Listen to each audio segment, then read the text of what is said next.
வாங்கிக்கோங்க.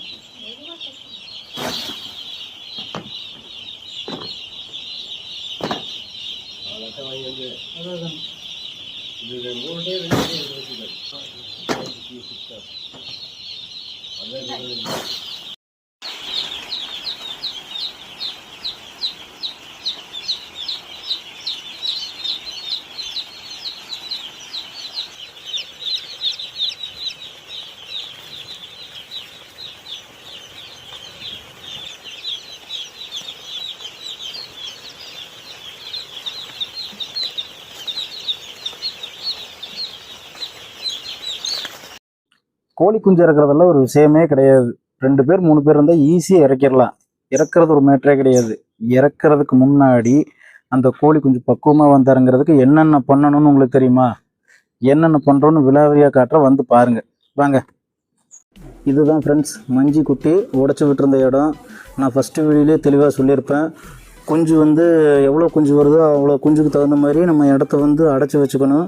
அடைச்சி வச்சு அதில் தான் குஞ்சு விடணும். குஞ்சு விடும்போது அந்த மஞ்சிலே விட்டுறக்கூடாது. ஃபஸ்ட்டு குஞ்சு வந்து இறங்கும்போது அந்த நான் தூக்கி எடுத்துகிட்டு போகிறேன் பார்த்தீங்களா பேப்பர் ரோலு, அந்த பேப்பர் ரோல் வந்து ஒரு ரோல் வந்து 300 ரூபா. அதை வாங்கிட்டு வந்து இந்த அட்டை இருக்குல்ல, அந்த அட்டையை வச்சு சைட்ல எல்லாம் வந்து க்ளோஸ் பண்ணிக்கணும். அப்படி க்ளோஸ் பண்ணிட்டா வந்து நமக்கு உள்ளே நம்ம வைக்கிற பானையோட ஹீட் வந்து அப்படியே அந்த குஞ்சுகளுக்கு வந்து ஈவனாக கிடைக்கும். அது இல்லாமல் இருந்துச்சுன்னா ஃபுல்லாக எல்லா பக்கம் போகும், குஞ்சுக்கு வந்து அணைய ஆரம்பிச்சிடும். அட்டையை வந்து வைக்கிறது ரொம்ப நல்லது. இந்த மாதிரி அட்டையை வந்து வச்சுட்டு நம்ம ப்ரூடிங் போடுற இடத்த சுற்றியும் க்ளோஸ் பண்ணிக்கணும். இந்த பேப்பர் ரோல் விரிக்கிறது ஒன்றும் கஷ்டமான வேலையெல்லாம் கிடையாது ஃப்ரெண்ட்ஸ், ரொம்ப ஈஸியான வேலை தான். அதாவது நீங்கள் நியூஸ் பேப்பர் இதில் விரிக்கிறதுக்கு வந்து 2 வகையான பேப்பர் இருக்குது. இந்த பேப்பர் ரோல் நான் விரிக்கிற பேப்பர் ரோல் வந்து 300 ரூபா. நியூஸ் பேப்பர் வந்து கொஞ்சம் விலை கம்மியாக கிடைக்கும். ஆனால் அதை எடுத்து விரிக்கிறதுக்குள்ளே குமிஞ்சு ஒவ்வொரு நியூஸ் பேப்பரை வைக்கிறதுக்குள்ளே இடுப்பு கழண்டு போயிடும். அதனால் வந்து இதுதான் உங்களுக்கு ரொம்ப ஈஸியாக இருக்கும். பார்த்தீங்களா நான் எவ்வளோ ஈஸியாக விரிச்சிட்டு வந்துட்டுருக்கேன்ட்டு. அவ்வளோதான். இது வந்து எதுக்காக நம்ம விரிக்கிறோம்னா முத குஞ்சு இறங்கும்போது அதோட கால் வந்து மஞ்சியில் டைரெக்டாக படும்போது அந்த குஞ்சுக்கு வந்து கால் பாதம் வந்து வலிக்கும். அது வலிக்காமல் இருக்கிறதுக்காகவும் தீனியை வந்து பேப்பர் ஃபீடாக கொடுக்கும்போது ரொம்ப நல்லா எடுக்கும். அதுக்காக வந்து நம்ம வந்து தீனி சாப்பிட்டு பழகிறதுக்காக இந்த பேப்பரை வந்து விரிக்கிறோம். இப்போ விரிச்சிட்டு காலையிலே பேப்பரை எடுத்துருவோம். இப்போ வந்து விரிக்கிற பேப்பர் வந்து 300 ரூபா, 200 ரூபாய்க்கு பேப்பர் இருக்குது. அந்த பேப்பரெல்லாம் வாங்கி விரிச்சா நம்ம கால் மிதிக்கிறப்பே கிழிஞ்சிரும். காலையில் பேப்பர் எடுக்கிறதுக்குள்ளே போதும் ஆயிரும். பூரா ஈரமாகி ஒரு மாதிரி ஆயிரும். நமக்கே ஏண்டான்னு ஆகி போயிடும். அதனால் கொஞ்சம் விலை 100 ரூபா அதிகமாக போனாலும் இந்த மாதிரி பேப்பர் போட்டால் ஈஸியாக வேலை நடந்துடும். ஒரு வழியாக பேப்பரை விரித்து முடித்தாச்சு. அடுத்து என்ன பண்ணுறோன்னா அந்த ஃபுல் ஸ்பேஸாக இருக்கிறத ஆஃப் ஸ்பேஸாக தடுக்கிறோம். 2 தடுக்கிறோம். ஏன்னா இப்போ ஒரு 5000 குஞ்சு விடும்போது 5000 குஞ்சு வந்து இப்போ நெருக்கி வச்சுருக்கிறனால பிரச்சனை இல்லை. நம்ம குஞ்சு வளர ஒவ்வொரு நாளுக்கு வந்து வெயிட் ஏறிக்கிட்டே போகும். அப்படியே வளர வந்து அதுக்கு ஸ்பேஸ் பத்தாது. டெய்லி கொஞ்சம் நம்ம ஸ்பேஸ் எக்ஸ்டெண்ட் பண்ணிக்கிட்டே போகும். அப்போ கொஞ்சம் இடம் ஜாஸ்தியாக வரும்போது என்ன ஆகும், குஞ்சு கிழக்க மேய்க்க ஓடும். அது எடை குறையிறதுக்கு வாய்ப்பு இருக்குது. அதுக்காக என்ன பண்ணுறோம், 2 செப்பரேட்டாக பிரிச்சுக்கிறோம். செப்பரேட்டாக பிரிக்கும்போது இதையும் சேர ஒவ்வொன்றா மெயின்டைன் பண்ணிட்டு நம்ம செப்பரேட் பண்ணிட்டு போனோம்னா பெரிய குஞ்சில் நம்ம வந்து மறுபடியும் செப்பரேட் பண்ணி பிரிக்க தேவை. அடுத்ததாக நம்ம கோழிக்கு தண்ணி வைக்கிற முயற்சியில் இறங்குவோம். அதாவது அந்த தண்ணி வைக்கிறதுக்கான ஸ்டாண்டை வந்து எங்கெங்கே தண்ணி வைக்கணுமோ அங்கங்கே முதல்ல வந்து வச்சுட்டு வந்துடணும். இந்த மாதிரி நான் எடுத்துகிட்டு போய் போடுறேன் பார்த்தீங்களா, அந்த மாதிரி அப்படியே ஒவ்வொன்றா போட்டு வந்துடணும். அப்படியே ஒவ்வொன்றா ஃபுல்லாக போட்டுடணும். அப்படியே எல்லா பக்கம் போட்டு வந்தாச்சு. ஸ்டாண்டு வச்சாச்சு. இப்போ ஃபுல்லாக வச்சாச்சு. ஸ்டாண்டு வச்ச உடனே நம்ம தண்ணி வைக்கிறதுக்கு முன்னாடி நம்ம பண்ண வேண்டிய காரியம் என்னென்னா, நம்ம ஹீட்டு போட வேண்டிய முடாவெல்லாம் உள்ளே வைக்கிறதுக்கு 4 முடா போடுற ஹீட்டு. அதுக்கு அந்த 4 முடாவுக்கு தேவையான இடத்துல முடாவை சுற்றி ஒரு அரை அடி தாண்டி இருக்கிற மாதிரி நம்ம பேப்பரை கிழிச்சு விட்டுக்கணும். இது எதுக்காக தெரியுங்களா? அதாவது முடாவில் நம்ம கறி போடுவோம், கறி போட்டு தீப்பற்றி வைப்போம். அது வந்து உள்ளே அப்படி வெடிக்கிறப்ப தணல் வந்து வெளியில் தெரிக்கும். அப்படி தெரிக்கிறப்ப அந்த தணல் வந்து கொஞ்சம் டிஸ்டன்ஸில் தான் விழுகும். அதுக்காக நம்ம இந்த பானையை சுற்றி ஒரு அரை அடிக்கு வந்து பேப்பரை கிழிச்சு விட்டுறோம். அப்படி கிழிச்சு விடும்போது பேப்பரில் விழுகாது. பேப்பரில் அப்படி நீங்கள் கிழிச்சு விடாமல் விட்டு அந்த பேப்பரில் விழுந்துச்சுன்னா அது அப்படியே விழுந்த உடனே அப்படியே கீழே வந்துடும். அது நமக்கு விழுந்ததே தெரியாது. அப்போ என்ன ஆகும், கீழே இருக்கிற மஞ்சியில் அப்படியே தணல் பரவிட்டே போக அது ரொம்ப ஆபத்தானது. அதனால் அதை கரெக்டாக அரை அடிக்கு கிழிச்சு விட்டோம்னா அந்த மஞ்சி மேலே டைரெக்டாக விழுகும்போது அந்த மஞ்சியில் லேசாக கறியை அப்படியே கருப்பாக புகையாக அப்படியே போய்கிட்டே இருக்கும். அது நம்ம கண்ணுக்கு தெரிஞ்சிடும். அடிக்கடி பார்த்துக்கிட்டு இருக்கணும். சரி, இனி அடுத்து தண்ணி வைக்கிறதுக்கான வேலையை பார்ப்போம். அதாவது இது சாதாரண தண்ணி இல்லைங்க, கரும்பு சக்கரை தண்ணி. இது எதுக்காக வைக்கிறோன்னு தெரியுமா? ஃபர்ஸ்ட் வீட்டுக்கு விருந்தாளிங்க வர்றாங்கன்னா அவங்களுக்கு நம்ம ஸ்வீட்டு கொடுத்து அவங்கள வரவேற்போம். அதுக்காகவா அப்படின்னு தான் நினைப்பீங்க. அதான் இல்லை. அதாவது கோழி வந்து குஞ்சு பொரிச்சு அடுத்த ஒரு மணி நேரத்துல இங்க வந்துடும். அப்படி இருக்கும்போது அதோட மஞ்சக்கரு வந்து இன்னும் வயிற்றுல கரையாம தான் அப்படியே இருக்கும். அந்த மஞ்சக்கருவோட கசடுகள் அது அப்படியே தான் இருக்கும். அது வந்து தண்ணி அதிகமாக குடிச்சாதான் அந்த கசடுகள்லாம் வெளியில வரும். அப்போ நம்ம சக்கரை தண்ணி வச்சோம்னா தண்ணி நிறைய குடிக்கிறப்ப அந்த வயிற்றுல இருக்கிற கசடுகள்லாம் வெளியில வந்துடும். நம்ம ஒரு 5000 கோழி இறக்குறோம், 5000 கோழி கொஞ்சம் இறக்குறோம். அதுல வந்து அந்த கசடு வெளியில வராம மாட்டாலிட்டி ஆகுறது. மாட்டாலிட்டினா இறந்த குஞ்சுகள்னு அர்த்தம். மாட்டாலிட்டி ஆகுறது ஒரு 7 குஞ்சு 8 குஞ்சு அந்த மாதிரி ஆகும் எப்படியுமே. அதுக்காக நம்ம வந்து சக்கரை தண்ணி வச்சு அதை பண்ணிட்டோம்னா நமக்கு அந்த மாட்டாலிட்டி வந்து தவிர்க்கலாம். தண்ணி வச்சு முடிச்சாச்சு ஃபுல்லாக. அடுத்து வந்து நம்ம ஹீட்டுக்காக முடாவில் கறி போட்டு வச்சுருக்கோம்ல, அந்த பானையை வந்து ஒவ்வொன்றா எடுத்துகிட்டு வந்து உள்ளே வச்சிடலாம். ஏன்னா அப்போ தான் வந்து இது வந்து குஞ்சு இருக்கிறதுக்கு முன்னாடி ஒரு 1/2 மணி நேரத்துக்கு முன்னாடி வச்சிட்டோம்னா நம்ம ப்ரூடிங் போட்டிருக்கிற அந்த ரூம் ஃபுல்லாக வந்து ஹீட் ஆகிக்கும். நல்லா கொஞ்சம் வெதுன்னு ஆகிக்கும். கோழி வந்து இறங்கும்போது கதகதப்பாக இருக்கும், ஜாலியாக இருக்கும். அது பாட்டுக்கு தீனி தின்னுக்கிட்டு தண்ணி குடிச்சிக்கிட்டு விளையாண்டுக்கிட்டு இருக்கும்.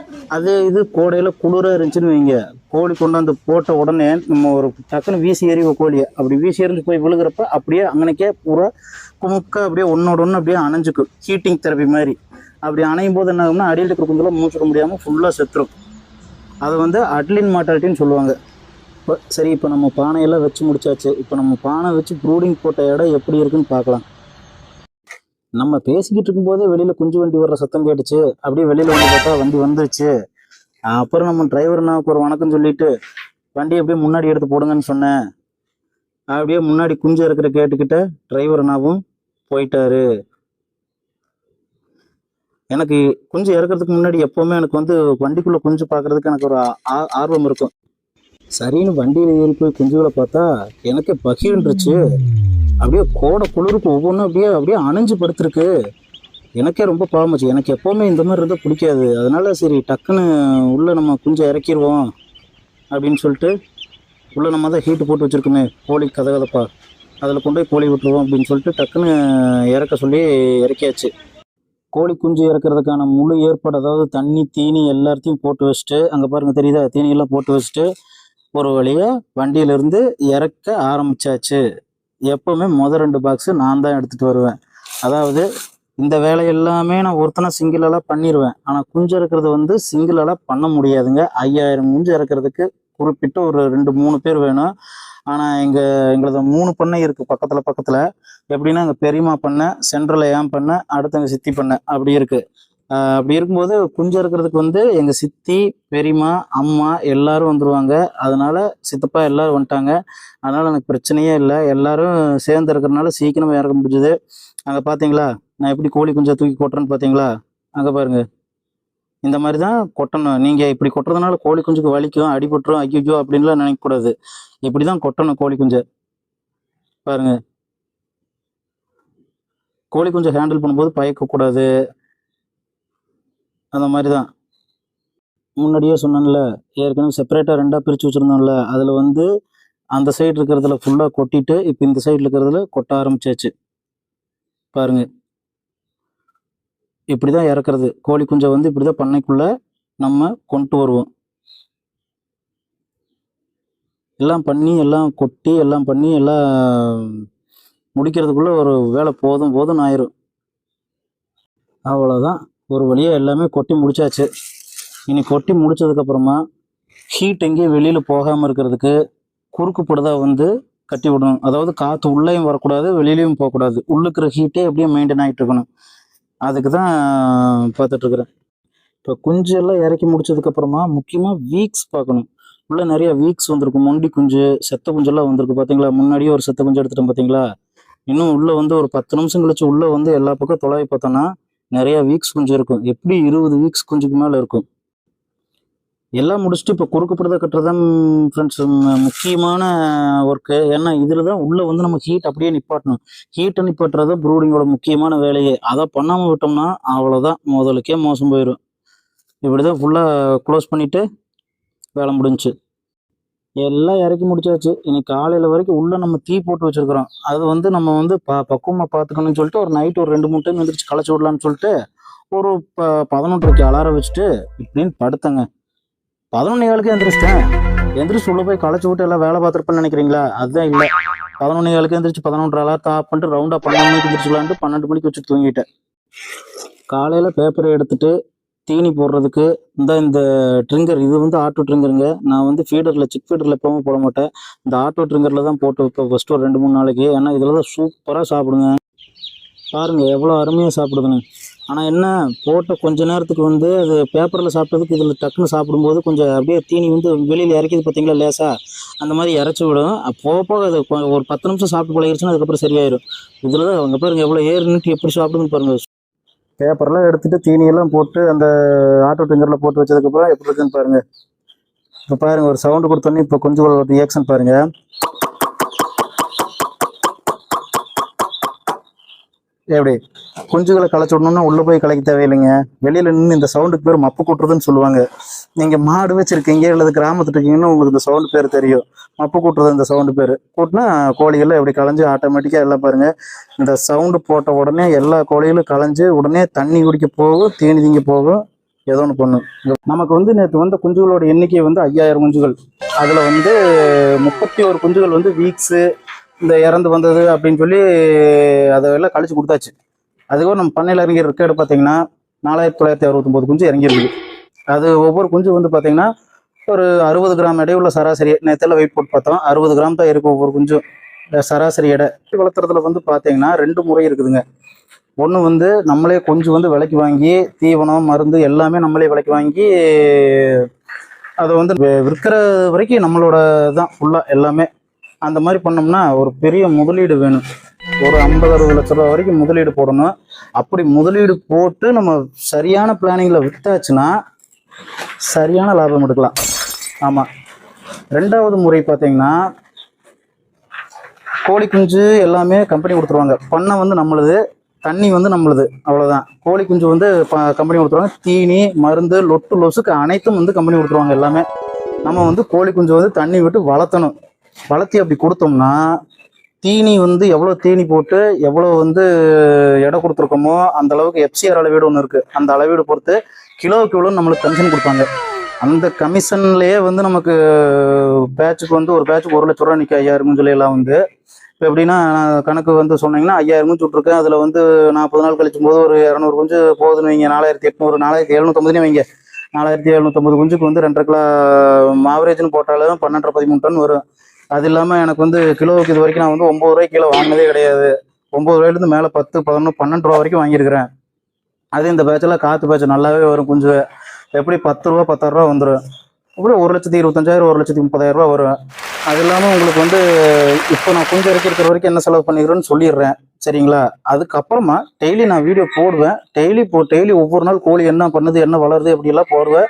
அப்போது எவ்வளோ செலவு பண்ணுறேன், அதுக்கடுத்து என்ன செலவு பண்ணுறேன் நான் அப்போவே சொல்லுவேன். அதை பார்த்து நீங்கள் ஒன்று தெரிஞ்சுக்கலாம். கடைசியில் கோழி எடுத்ததுக்கு அப்புறமா எவ்வளோக்கு வந்து எனக்கு கமிஷன் வந்துச்சு, எவ்வளோ நான் செலவு பண்ணிக்கிறேன், எல்லாமே வந்து உங்களுக்கு புக் ஆஃப் ரெக்கார்டு ப்ரூஃபோடு நான் உங்களுக்கு கொடுக்குறேன்.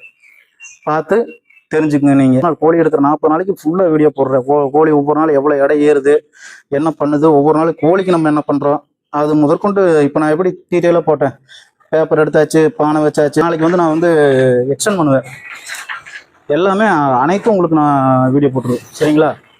அப்புறம் ஃப்ரெண்ட்ஸ், ஏதோ என்னால் முடிஞ்சது, ஏதோ ஏழைக்கேற்ற உருண்டை கஷ்டத்துக்கேற்ற கல்ல உருண்டைன்னு வீடியோ போட்டேன். பார்த்துட்டு பிடிச்சிருந்தா சப்ஸ்கிரைப் பண்ணுங்கள். டெய்லி வீடியோ போடுவேன். எல்லா A to Z விஷயத்தையும் சொல்லுவேன். மறக்காமல் சப்ஸ்கிரைப் பண்ணுங்கள். நாளைக்கு 2வது நாள் வீடியோவோட வர்றேன். நாளான்னைக்கு 3வது நாள் வீடியோவோட வர்றேன். டெய்லி ஒவ்வொரு நாள் வீடியோவோட வந்துக்கிட்டே இருப்பேன். அதனால் சப்ஸ்கிரைப் பண்ணி பெல் ஐக்கானை ப்ரெஸ் பண்ணிக்கங்க.